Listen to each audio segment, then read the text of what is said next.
Hi there. This video is an extract from my course on productivity and time management, and in it I'll be sharing some insights into dramatically improving your productivity. If you enjoy the content, please consider liking the video and subscribing to my channel for more success and life-related philosophies. And if you are interested in learning more, please consider enrolling for the full course by following the link in the description below. Hope you enjoy the video and hope to see you in the full course.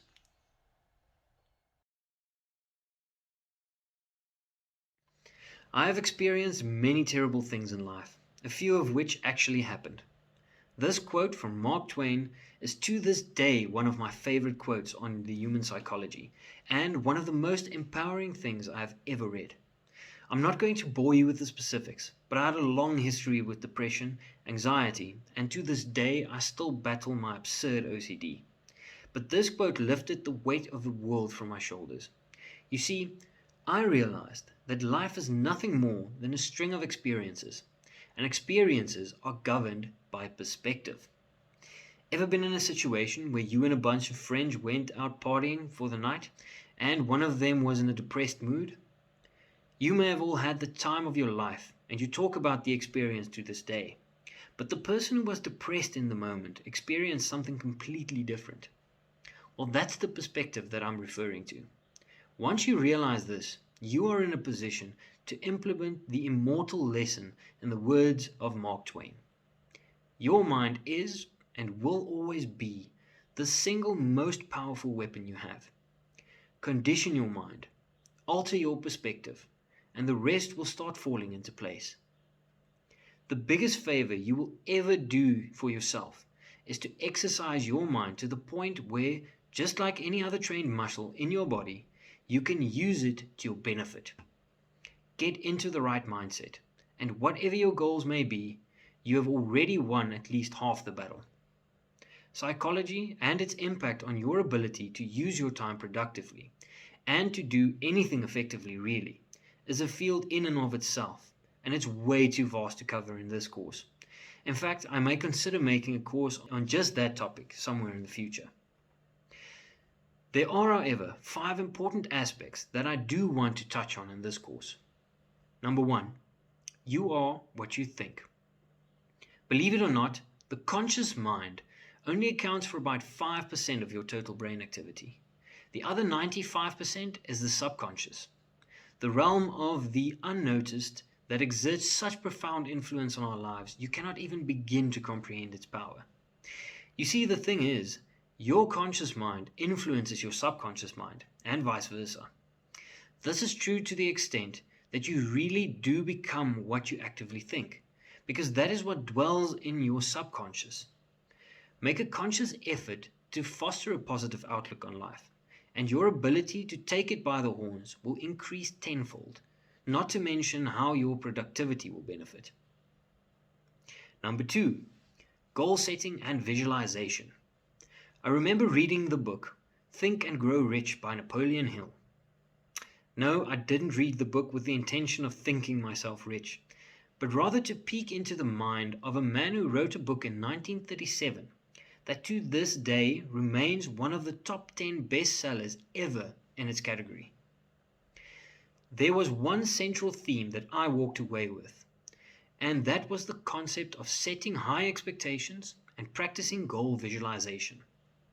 Now, at the time of reading the book, I was a lot more cynical in my outlook of the world, and I had an absolute disdain for any form of what I perceived to be pseudoscience, which to me was everything other than natural science and physics. However, I decided to give it a try.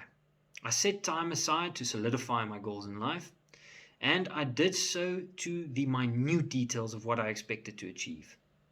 And I started setting aside time on a daily basis to visualize my goals, to think what it would be like once I achieved them, and to actually experience the euphoria of attaining them.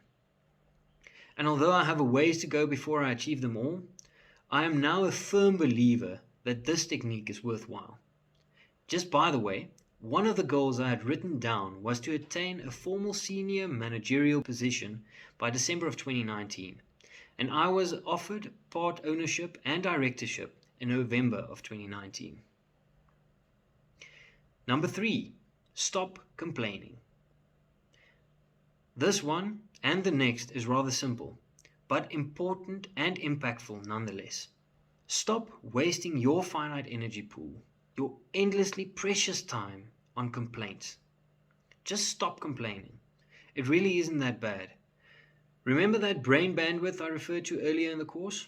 Well, complaining takes up some of that bandwidth, which you could be spending on other much more meaningful tasks.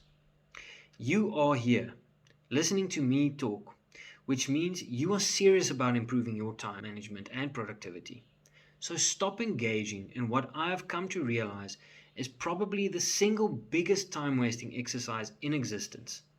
It literally gets you nowhere.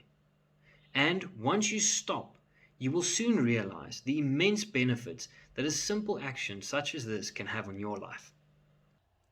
Number 4, exercise gratitude. Sounds simple, doesn't it? I really thought I had this one mastered until one fateful morning at about 1 a.m., sitting around an open campfire with an old study buddy philosophizing about life. And he told me one of the most striking things I've ever heard. In an attempt to school me on the value of moments and the gratitude we should rightfully bestow upon them, he said the following: Imagine the last thing your kids did that made you proud, or the last thing you really enjoyed doing with them. Now, imagine that that was the last time you will ever witness them doing that thing. With what profound sense of importance would you treat that moment if you knew it was the last you would ever experience of it? And it struck me to the core of my being. Treat every moment in life exactly like that, like it is the last you will have of the sort. Be grateful, really grateful, and do it every minute of every day. Number 5, look after your mental health. This goes without saying, but an extraordinary amount of your energy comes directly from your mood, which is in great part governed by your mental health. Exercise your brain like you would your body. Be mindful of the state of your thoughts and master your emotions. I strongly recommend some form of meditation to train your brain. If you need a place to start, I would definitely suggest the Waking Up app by Sam Harris, a revelation in mindfulness.